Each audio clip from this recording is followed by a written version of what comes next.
நமசிவாய வாழ்க. திருவண்ணாமலையாரை போற்றி. ஓம் குருவாழ்க. வணக்கம் இவர்கள் அனைவருக்கும் இந்த சிவடியின் சிவகுருஜி சிவராஜனின் அன்பு கலந்த வணக்கங்கள்.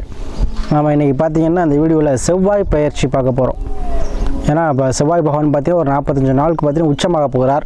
அதனால் உச்சம் பெறக்கூடிய ராசிகள் எது எது இவ்வளோ சிறப்பாக இருக்க போகுது அப்படிங்கிறத பற்றி நம்ம இந்த வீடியோவில் பார்ப்போம். அந்த வகையில் நம்ம பார்க்கக்கூடிய ராசி கடகராசி. பொதுவாக கடகராசி என்பது எப்பவுமே பேசும்போது பார்த்திங்கன்னா பாசத்தோடு பேசுவாங்க. இப்போ சுக்கிரன் ஆதிக்கம் கொண்டவங்க பார்த்திங்கன்னா கலகலன்னு பேசுவாங்க. இப்போ புதன் ஆதிக்கம் கொண்டவங்க பார்த்திங்கன்னா எப்பவுமே ஒரு அறிவு சார்ந்த விஷயத்த பேசுவாங்க. குரு ஆதிக்கம் கொண்டவங்க பார்த்திங்கன்னா குழந்தைகள் சார்ந்து பேசுவாங்க. இது மாதிரி ஒவ்வொரு கிரகம் ஆதிக்கம் பெற்றவங்க ஒவ்வொரு மாதிரி பேசுவாங்க. இப்போ கடகராசி என்பது பார்த்திங்கன்னா சந்திரன் ஆதிக்கம் பெற்றவங்க. அப்போ ஒரு தாயுள்ளம் கொண்டு பேசுவார்கள். எப்படி சந்திரன் எப்படி மாறிக்கிட்டே இருக்கோ தேய்புரி வளர்புரி மாறி மாறி வருதோ அதுபோல் அவங்களுடைய எண்ணங்களும் மாற்றங்களும் வந்து கொண்டே இருக்கும். அதாவது சொல்லுவாங்கள்ல, நம்ம இப்போ ஒருத்தட்ட அடைக்கலம் போனால் அவங்க வந்து காப்பாற்றுவாங்க, நம்ம நம்பிக்கை வரணும்னா அந்த கடகராசி என்பது காப்பாற்றுவாங்க. சரிங்களா? ஆனால் அவங்க எண்ணங்கள் மாறிக்கிட்டே இருக்கும். புதுசாக திங்க் பண்ணுவாங்க. அதே போல் அதீத பாசம் கொண்டவர்கள் பெற்றோர் மீது அதிகம் பாசம் வச்சுருப்பாங்க.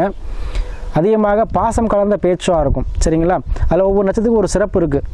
நம்ம நட்சத்திர பழங்களை நம்ம போடுவோம். சரிங்களா? இந்த கடகராசி என்பவர்களுக்கு இந்த செவ்வாய் பகவான் உச்சமாகிறார். 7ல் உச்சமாகிறார். அப்போ முதல்ல செவ்வாய் பகவான்னா யாருன்னு எடுத்துக்குவோம். அவர் எப்போ பயிற்சி வரன்னு சொல்கிறேன்.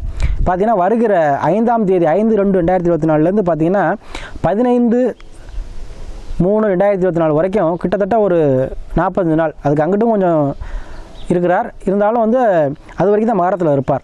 அப்போ மகரத்தில் உச்சமாகிறார். பொதுவாக நம்ம செவ்வாய் என்ன ரத்தக்காரன்னு சொல்லுவோம். உடலில் பார்த்தீங்கன்னா ரத்தம் அதிகமாக இருக்கணும் ஒருத்தருக்கு அப்படின்னா செவ்வாய் நல்லா இருக்கணும். யாரெல்லாம் ரத்தம் வந்து கம்மியாக இருக்குது, ஹீமோகுளோபின் கம்மியாக இருக்குது, நிறைய பேர் டாக்டர் பார்ப்பீங்க. அந்த ஹீமோகுளோபின் கம்மியாக இருக்காதுன்னா அவங்க ஜாதகத்தை கண்டிப்பாக எடுத்து பாருங்கள். செவ்வாய் வந்து பலவீனமாக இருப்பார். அவங்களுக்கு தான் பிளட்டு கம்மியாக இருக்கும். அப்போ ரத்தம் அதிகமாக இருக்கும், என்ன பண்ணுவாங்க, அதிகமாக பிளட் டொனேட் பண்ணுவாங்க. அவங்க செவ்வாய் உச்சமாக இருப்பார். அத்தகைய நிலை தான் இப்போ உச்சநிலை. அதே போல் இந்த போலீஸ் வேலையை பார்க்கக்கூடியவங்க, இராணுவத்தில் இருக்கக்கூடியவங்க, மருத்துவத்துறையாக இருந்தால் பல் டாக்டராக இருப்பாங்க, அறுவை நிபுணராக இருப்பாங்க. அதே போல் பார்த்திங்கன்னா சமயக்காராக இருப்பாங்க, டிரைவர்ஸாக இருப்பாங்க, கனரக இயந்திரங்கள் இயக்கக்கூடிய சேசிபி, லாரி, டிராக்டரு, இந்த மாதிரி விஷயம்லாம் சேர்க்கை ஏற்படணுன்னாலும் செவ்வாய் ஆதிக்கம் வேணும். அதேபோல் ஒரு போட்டியில் போய் ஜெயிக்கணும் அப்படின்னாலும் செவ்வாய் ஆதிக்கம் வேணும். யாரெல்லாம் பார்த்திங்கன்னா விளையாட்டுத்துறையில் வந்து ஒரு வீரனாக வர்றாங்கன்னா அவங்கெல்லாம் வந்து செவ்வாய் ஆதிக்கம் அசாத்திய திறமை உள்ளவங்க. இந்த மாடுபிடி வீரர்லாம் பார்த்திங்கன்னா செவ்வாய் வலுவாக இருப்பார். சரிங்களா? அதே போல் அந்த எந்த விஷயத்தையும் என்னது துணிச்சலாக செய்யக்கூடியவங்க. அதே போல் செவ்வாய் நல்லா இருந்தால் இப்படி. அதே பலவீனாட்டார்னு பார்த்தீங்களா, ரவுடிசம், இந்த திருட்டு தொழில் செய்கிறது, இதுக்கெல்லாம் செவ்வாய் தான். ஆனால் என்ன பண்ணியிருப்பாங்க, கிரக சேர்க்கை மாறுபடும். அசுப கிரகங்கள் இருக்கும், எல்லாம் செவ்வாய் பலவீனமாக இருப்பார். வலுவாக இருந்தாலும் அசுப கிரகங்கள் சேர்க்கை இருக்கும். அதெல்லாம் இது மாதிரி இருக்குது. ரெண்டும் ஒன்று தான். கிரக சேர்க்கையை பொறுத்து மாறுபடும். அப்போ செவ்வாய் நல்லா இருந்தார்னா தான் உடல் அமைப்பு கட்டுமானமாக இருக்கும். கட்டுமானமாக உடல் அமைப்பு இருக்கும். நல்லா தைரியமாக பேசுவாங்க, துடிப்பில் இருப்பாங்க. வேகத்தை எடுத்தவுடனே கை நீட்டுறவங்க யார் பார்த்தீங்கன்னா செவ்வாய் அதிகம் உள்ளவங்க தான். யோசிக்கவே மாட்டாங்க. யாராவது செவ்வாய் அதிகமாக இருக்கும் அவங்க எடுத்துனே அடிச்சிருவாங்க. அதை துடிப்பிடக்கூடிய செவ்வாய் அப்போ என்ன பண்ணுறார், இப்போ 7ல் உச்சமாகிறார். கடகராசிக்கு பார்த்தீங்கன்னா என்ன பண்ணுவார், அதாவது குடும்பாதிபதியோட 5ஆம் அதிபதியான செவ்வாய் என்ன பண்ணுறார், உச்சமாகிறார். 5க்கு 10 கூடியவர் உச்சமாகிறார். அதே போல் உங்களுக்கு பார்த்திங்கன்னா 2ஆம் சூரியனும் 3 கூடிய புதனோட சேர்ந்துருக்கார். 3க்கு 11 கூடிய. அப்போ லாப அதிபதியோடையும் உங்களுடைய புண்ணியாதிபதி ப்ளஸ் தொழிலதிபதி கூட சேர்ந்து உங்களுக்கு என்ன பண்ணுறார், தைரிய வீரசான புதனோடையும் சேர்ந்து உங்களுக்கு 7ல் இருக்கார். சரிங்களா? அப்போ 7ஆம் சனி 8ல் இருக்கார். அப்போ யாரெல்லாம் கணவன் மனைவியில் பிரச்சனை இருக்கோ, ஏன்னா இந்த கடகராசிக்கு பார்த்தீங்கன்னா அஷ்டமச்சனிங்கிறது பார்த்திங்கன்னா ஆட்சி பெற்ற சனியாக இருக்குது.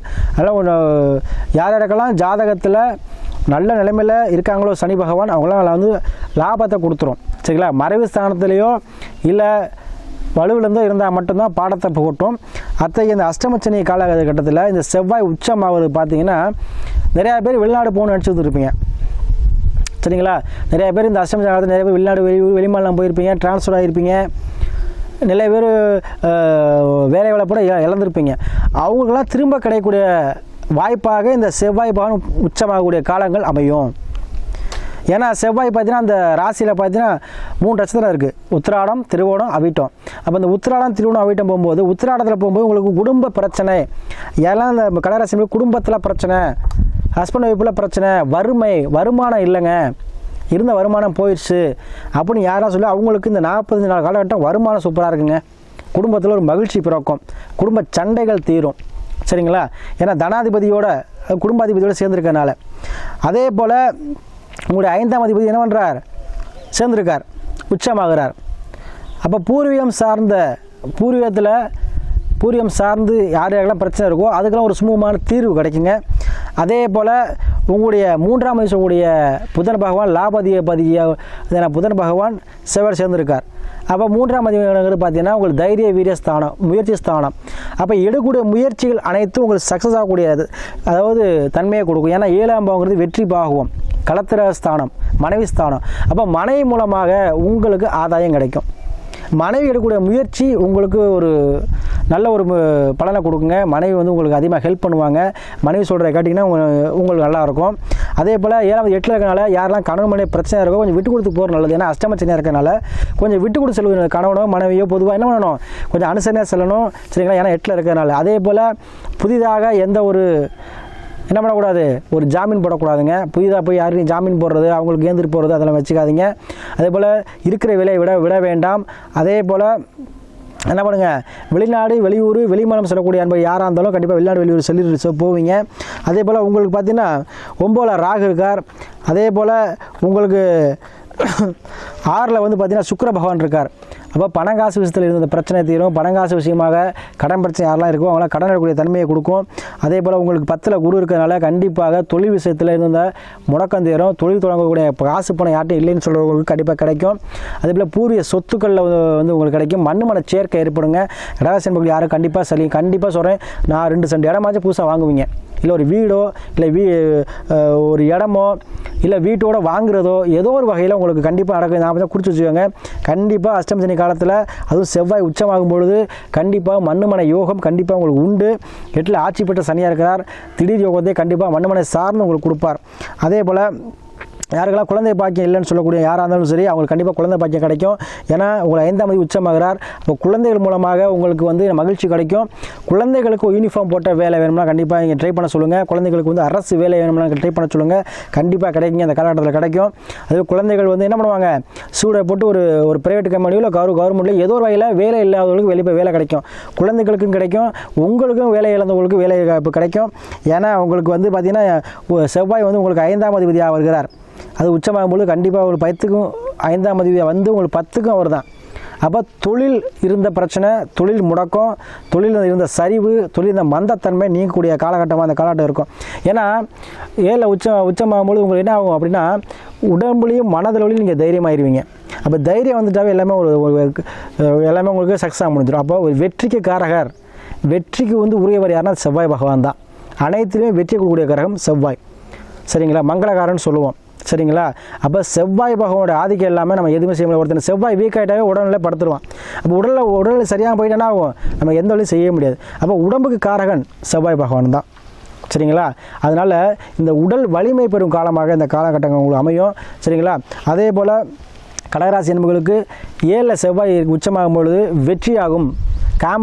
போட்டி எந்த போட்டியில் போய் நீங்கள் பங்கெடுத்துக்கலாம். அந்த வீரத்தீர செயல் செய்யக்கூடிய காலகட்டமாக இருக்கும். அதே போல் போட்டித் தேர்வு, அதாவது கவர்மெண்ட் எக்ஸாம்ஸு இல்லை ஒரு ப்ரைவேட்டில் ஒரு இன்டர்வியூ இல்லை ஏதாவது நீங்கள் துணிச்சலாக அட்டன் பண்ணலாம். சாமி அஷ்டமசனியாக இருக்குது, நான் ஒரு புதுசாக இன்டர்வியூ போகலாமா, இல்லை இந்த காம்படிட்டிவ் எக்ஸாம் கவர்மெண்ட் எக்ஸாம் வருது நான் எழுதலாமா, கண்டிப்பாக செய்யலாம். உங்களுக்கு சக்ஸஸாக கொடுக்கும். ஏன்னா மனைவியிட மட்டும் கொஞ்சம் விட்டு கொடுத்து சொல்லுங்கள். மனைவிக்கும் உங்களுக்கு தான் என்ன பண்ணும், சில கருத்து வேறுபாடுடைய காலகட்டமாக இருக்கும். சரிங்களா? அஷ்டமசனி காலத்தில். அதனால் கொஞ்சம் என்ன பண்ணணும், விட்டு கொடுத்து செல்வது நல்லது. மற்றபடி உங்களுக்கு மனைவி மூலமாக ஆதாயம் தான் கிடைக்கும். மனைவி மூலமாக உங்களுக்கு மண்ணு சேர்க்கை ஏற்படும். மனைவி பேரில் சொத்து வாங்குவீங்க. மனைவிக்காக எல்லாமே செய்யக்கூடிய சூழ்நிலை நான் 40 நாள் கொடுக்கும். யாரெல்லாம் உடல்நிலை பிரச்சனை, ரொம்ப அஷ்டமசனி காலத்தில் நிறைய பேர் பார்த்தீங்கன்னா நிறையா ஜாதகம் அனுப்புறீங்க. உங்கள் குடும்ப ஜாதகம் நிறையா பார்க்குறோம். அதில் நிறைய பேருக்கு உடல்நிலை சரியில்லை சாமின்னு சொல்கிறீங்க. இந்த காலகட்டத்தில் உங்களுக்கு நம்ம என்ன பண்ணுவோம், உடல்நிலை சரியாகுங்க. உடலில் வந்து வியாதிகள் தீரும். நீண்ட நாளாக மருத்துவ செலவு பண்ணிட்டு இருக்க சாமி, உங்களுக்கு மருத்துவ செலவு எடுக்காமல் அதில் திரும்பி வீட்டுக்கு வரக்கூடிய சூழ்நிலை உருவாக்கி கொடுக்கும். சரிங்களா? நிறையா ஜாதகம் பார்த்து நம்ம தீர்வு சொல்லியிருக்கோம். அதுக்கு எல்லாம் ஆதரவு ரொம்ப நன்றி.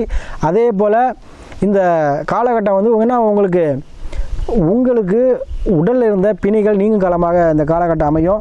சரிங்களா? அதில் அஷ்டமசனியாக இருக்குது சாமி, அது பண்ணலாமா செய்யக்கூடாதுன்னு நிறைய பேர் கேட்குறீங்க. கண்டிப்பாக இந்த காலகட்டத்தில் நீங்கள் எந்த முயற்சி எடுத்தாலும் வெற்றியை சக்ஸஸ் ஆகுங்க. அதை நீங்கள் குறித்து வச்சு செஞ்சுக்கோங்க. சரிங்களா? அதே போல் உங்களுக்கு இந்த செவ்வாய் பயிற்சியானது அனைத்திலும் வெற்றிக்கூடிய பயிற்சியாக கண்டிப்பாக இந்த கடகராசிக்கு அமையும்.